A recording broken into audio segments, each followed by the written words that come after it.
Sir, काय शुभेच्छा द्यायला? जगद्गुरू तुकाराम महाराजांची पालखी मार्गस्थ होते, तुम्हीही पिंपरी चिंचवड मधल्या वेगवेगळ्या संतपीठाला आलात, शिल्पाचं अनावरण केलंय माऊलींच्या आणि नामदेव महाराजांच्या भेटी। मला अतिशय आनंद आहे की या ऐतिहासिक क्षणाचा मी साक्षीदार होतोय।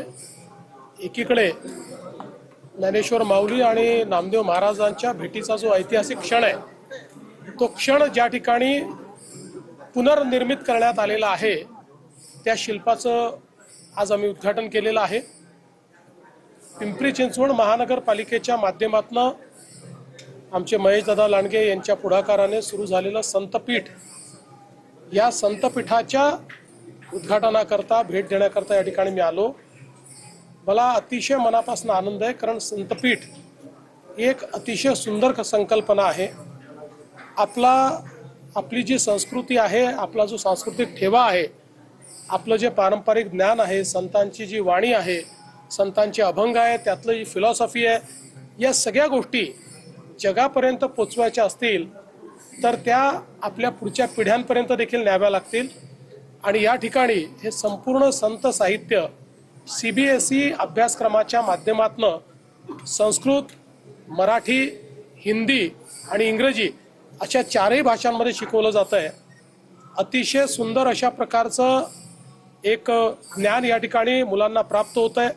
विविध वाद्य वाजवण्याचं त्या ठिकाणी प्रशिक्षण त्यांना मिळतं आहे, वेगवेगळ्या प्रकारचे अभंग गाण्याचं त्यांना प्रशिक्षण मिळतं आहे, गायनाचं प्रशिक्षण मिळतं आहे। आणि आपल्याकडे एक जी काही मोठी वारकरी परंपरा आहे आणि त्यासोबत एक कीर्तनकारांची परंपरा आहे, अशा सगळ्या परंपरा जपण्याचं काम या ठिकाणी होतं आहे। आणि याला एक वैश्विक स्वरूप दिलेलं आहे। म्हणजे ही मुलं आता केवळ भारतापुरतं नाहीत, तर उद्याच्या काळामध्ये इथलीच मुलं विश्वामध्ये आपला भागवत धर्म पोचवू शकतील, अशा प्रकारचं ट्रेनिंग त्यांना दिलं जात आहे। त्यामुळे अतिशय सुंदर ही संकल्पना आहे। आताच सदानंद मोरे साहेबांनी आम्हाला पुढचं याचा काय प्लॅन आहे तो देखील सांगितला।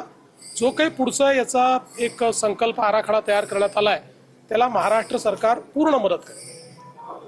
आता राज्यभर याचा विस्तार व्हावा अशी पण इच्छा या ठिकाणी व्यक्त केली। नाही, त्यांनी एक खूप चांगली गोष्ट सांगितली की आपण अशा प्रकारचं एक संतपीठ हे पंढरपूरला तयार करतोय आणि एक आपण आळंदीला देखील तयार करतोय।